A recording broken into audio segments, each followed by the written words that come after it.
ಗೆಳೆಯರೇ ನಮಸ್ಕಾರ. ಮತ್ತೆ ಒಂದು ಟಾಪಿಕ್ ತಗೊಂಡು ಬಂದಿದ್ದೀನಿ. ಅದೇನೆಂದರೆ ಇಂಗ್ಲೀಷ್ ಮೀಡಿಯಮ್. ಇಂಗ್ಲೀಷ್ನ ಮೇಲೆ ಇಷ್ಟೊಂದು ವ್ಯಾಮೋಹ. ಇಂಗ್ಲೀಷ್ ಒಂದು ಬೇಸ್ಲೆಸ್ ಲ್ಯಾಂಗ್ವೇಜ್. ಅದಕ್ಕೆ ಬೇಸ್ ಇಲ್ಲ, ಬುಡ ಇಲ್ಲ. ಅದರ ಅಕ್ಷರನೇ ಅದರ ಸ್ವಂತದ್ದಲ್ಲ. ನೋಡಿ, ಉದಾಹರಣೆಗೆ TO to, DO do, GO ಅದು ಗೋ. TO DO ಲೆಕ್ಕದಲ್ಲಿ ಇದು ಗೋ ಆಗಬೇಕಲ್ಲ. ಗೋ ಹೆಂಗಾಯಿತು?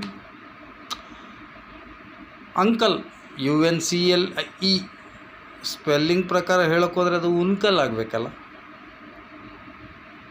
ಪಂಜಾಬ್ PUNJAB ಪುಂಜಾಬ್ ಆಗಬೇಕದು. ಹೆಂಗೆ ಪಂಜಾಬ್ ಆಗುತ್ತೆ? ಹಂಗೆ ಅದು ಬೇಸ್ ಇಲ್ಲದ ಲ್ಯಾಂಗ್ವೇಜ್. ಯಾಕೆ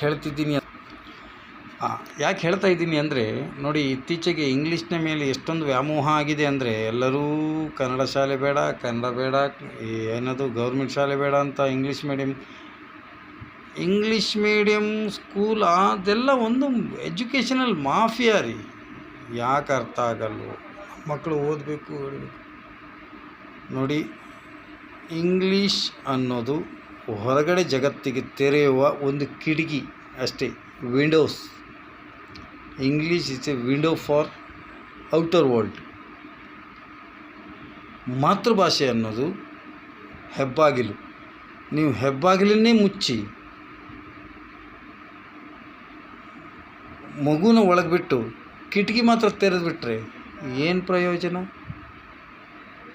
ನಾನು ಹೇಳಿದ್ರಲ್ಲಿ ತಪ್ಪಿದರೆ ಕ್ಷಮಿಸಿ. ಇಷ್ಟ ಆದರೆ ಲೈಕು ಮಾಡಿ, ಶೇರು ಮಾಡಿ. Thank you.